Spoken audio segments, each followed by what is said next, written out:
বাজার করাটা যেমন ঝামেলা, বাজার গোছানোরও ঠিক তেমন একটা ঝামেলা। আসসালামু আলাইকুম। তো নতুন একটা ভিডিও নিয়ে আসলাম।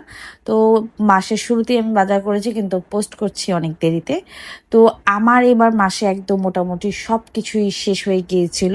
তো এই জন্য একদম শুরুতেই বাজার করে নিয়ে আসলাম। আমি খুবই অল্প অল্প করে জিনিস কিনি, মানে আমার যতটুকু লাগে। আমি খুব বেশি জিনিস কিনে স্টোর করে রাখতে পছন্দ করি না।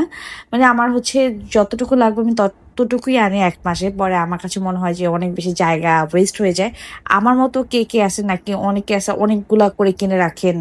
আমি আবার এটা করি না। আমি অ্যাটলিস্ট 15 থেকে 20 দিনের জন্য কিনি, তারপর শেষ হয়ে গেলে আবার হচ্ছে ওটাকে রিফিল করি।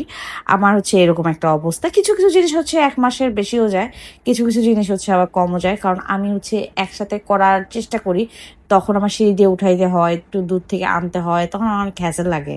তো এই জন্য কিন্তু এবার হচ্ছে আমার অনেক কিছু শেষ হয়ে গিয়েছিল, কারণ আমি অনেক বাসার বাইরে বাইরে ছিলাম, কাজ ছিল। তো সব কিছুই শেষ হয়েছে, স্পেশালি আমার সয়াবিন তেল একেবারে শেষ হয়ে গিয়েছিল। তো এটা আমি 5 লিটারই কিনি। তারপর সব কিছুই একদম ক্লিন করা জিনিসপত্র। তো আমি আবার অনেকগুলো চিকেনও কিনেছি, আজকেই প্রসেস করব। তো এই ছিল একটা টুকিটাকি বাজার সদাইপাতি 1 মাসের। তো কন্টেন্ট পাচ্ছিলাম না, তো এটা একটা কন্টেন্ট বানায় দিলাম আর কি। যাই হোক, বুঝা নেন আর কি, কি করবো বলেন। সব কিছুই আপনাদের সাথে শেয়ার করে এটাও শেয়ার করলাম। আল্লাহ হাফেজ।